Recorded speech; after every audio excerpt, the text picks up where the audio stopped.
নমস্কার, আমি সুস্মিতা। আপনারা দেখছেন সুস্মিতা সিম্পল কুকিং চ্যানেল। আজকের রেসিপি দই পনির। এই দই পনির খেতে অসাধারণ লাগে, বানাতেও খুব সহজ। ঘরে থাকা অল্প উপকরণ দিয়ে বানানো যায়। তাহলে চলুন রেসিপিটি দেখে নেওয়া যাক। প্রথমে আমি মশলা বানানোর জন্য মিক্সিং বাটি নিয়েছি। বাটির মধ্যে দিয়ে দিলাম একটা বড় সাইজের পেঁয়াজ 4 টুকরো করে, তার সাথে দিলাম 1/2 ইঞ্চি আদা, 8-10 কোয়া রসুন, হাফ কাজু বাদাম, তার সাথে দিয়ে দিলাম 1/2 চামচ গোটা জিরে, 1/2 চামচ গোটা মৌরি, 1/2 চামচ হলুদ গুঁড়ো, তার সাথে দিয়ে দিলাম 1/2 চামচ লঙ্কার গুঁড়ো, 1/2 চামচ ধনের গুঁড়ো আর সামান্য জল দিয়ে ঢাকা বন্ধ করে একটা মিহি পেস্ট বানিয়ে নেব।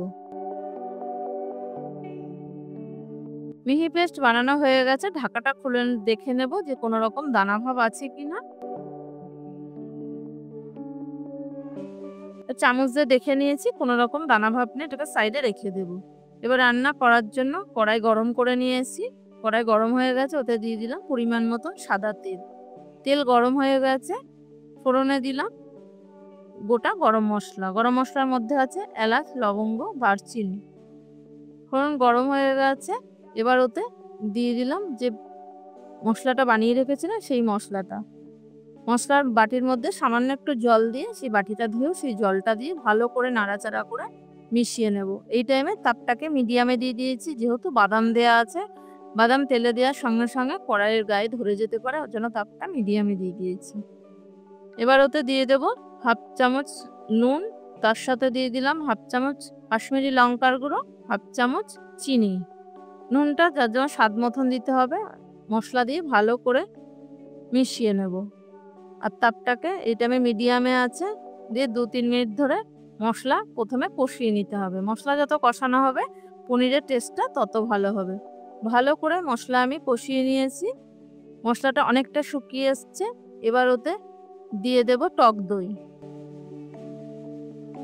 টক দই দিয়ে আবারও ভালো করে মেশাতে মেশাতে 2-3 মিনিট ধরে মশলার সাথে কষিয়ে নিতে হবে। যতক্ষণ না মশলা থেকে তেলটা ছেড়ে আসে ততক্ষণ অবধি মশলা আমি কষিয়ে নেব। ভালো করে মশলা কষানো হয়ে গেছে, এবার ওতে দিয়ে দেবো জল। আমি গরম জল দিয়ে দিলাম। গরম জল দিলে রান্নার টেস্টটা ভালো হয়।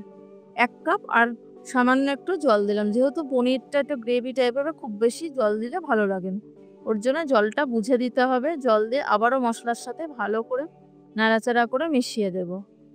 তাপটাকে এটা আমি মিডিয়ামে দিয়ে দিয়েছি। চাপা দিয়ে 5 মিনিট মতো সাইডের ওভেনে ফুটতে দেব। এবার ওই ওভেনে একটা ফ্রাই প্যান বসিয়ে দিয়েছি। ফ্রাই প্যানের মধ্যে দিয়ে দিলাম 1 চামচ মতন বাটার। যেহেতু পনিরটা ভেজে নেব, বাটারটা প্রথমে ভালো করে গলিয়ে নেব। বাটার গলে গেছে, তাপটাকে একদম লোতে করে দিয়ে পনির আমি আগে থেকে সরু সরু চৌকো চৌকো করে কেটে নিয়েছি। 150 মতন পনির আছে। পনির বাটারের উপরে দিয়ে দেব।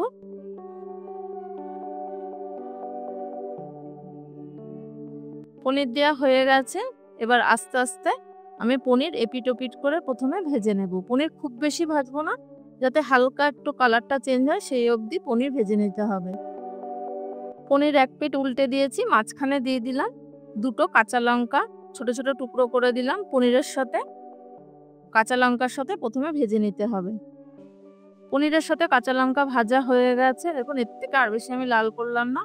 এবার যে সাইডে ঝোলটা ফুটে গেছে, অনেকটা ঘন হয়ে এসছে, পনির দিয়েও আরেকটু ফুটবে। নাড়াচাড়া করে মিশিয়ে নিলাম। এবার যে পনিরটা আমি ভেজে রেখেছিলাম সেই পনিরটা দিয়ে দেব।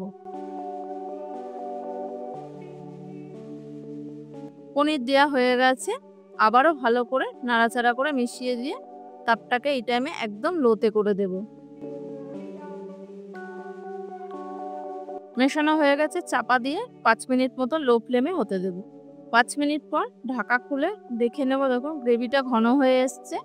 এর থেকে আর বেশি ঘন করব না, ঠান্ডা হলে আরেকটু ঘন হয়ে যাবে।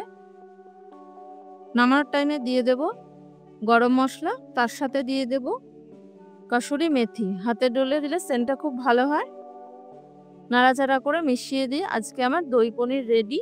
পরিবেশন করে দেখাচ্ছি কেমন হয়েছে।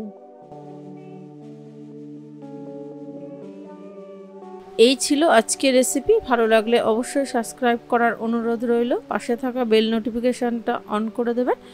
আমি কোনো নতুন ভিডিও আপলোড করলে সবার প্রথমে আপনাদের কাছে পৌঁছে যাবে। আবারও দেখা হচ্ছে নতুন কোনো ভিডিও নিয়ে। ভালো থাকবেন, সুস্থ থাকবেন। ধন্যবাদ।